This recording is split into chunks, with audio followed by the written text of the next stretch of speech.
Hello guys, my name is Emmanuel Bochwe and I'm taking you through evaluating software development approaches. We're going to be concentrating more on the agile versus the waterfall development approaches.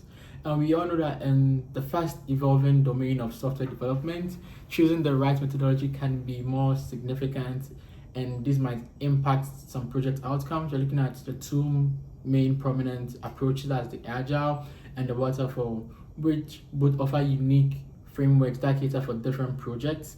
We're looking at the fact that articles going to be used for this reference is based on Livari and Huseman 2007, as well as Rachoplan et al. 2016. Now, what do we say an agile development structure or approach is? We're saying that an agile development structure is more of a flexible approach that promotes collaboration and rapid responses to change. In this case, we're looking at teams that have more short cycles in delivering portions of the project frequently and incorporating more of a user feedback at each stage is what an agile project or development approach will be used for. We're saying that this methodology is also going to thrive in environments where there are requirements that are rapidly changing as each feedback is given. While in contrast with waterfall, we're saying that waterfall is more of a linear and more sequential approach whereby you can't start another stage of the process without completing the first one and having more upfront detailed explanations for this project you are going to approaching.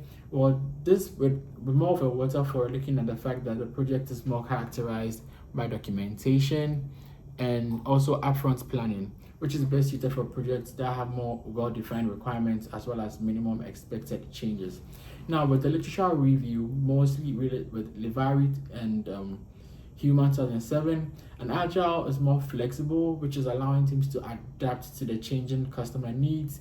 They argue that Agile fosters more of a better stakeholder engagement through its continuous feedback loops. So in this case, we are saying that within the Agile process, there's constant communication, there's constant change, and at the end of the day, teams are able to meet these changes as they come up with it. Well, this adaptability of it actually can lead to higher customer satisfaction and improve outcomes. When you look at the article by Rachoplan et al. 2016, it further validates that reporting the agile projects often have more reduced cycle times and enhanced delivery quality. And their research also highlights the fact that agile methodologies often outperform the waterfall in environments where the user and the market constantly and rapidly change.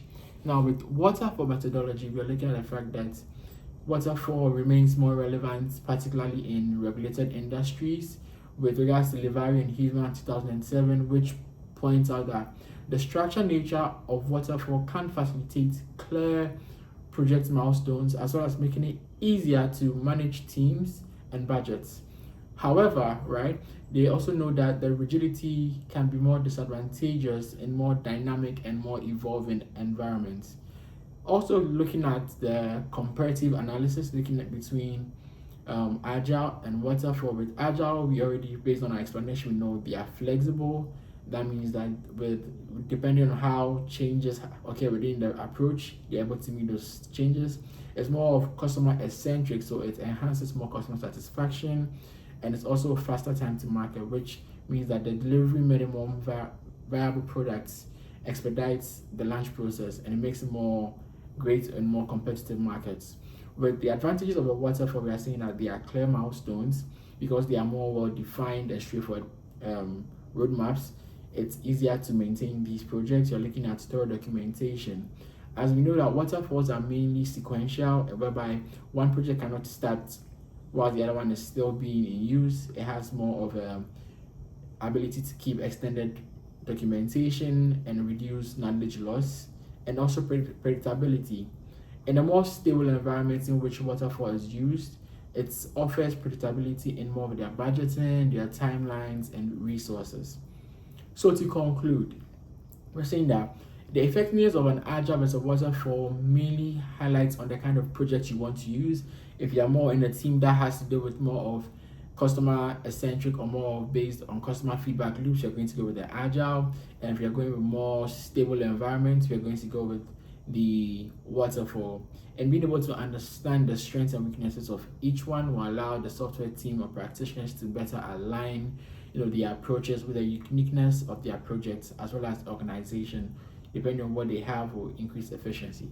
Thank you guys and see you later.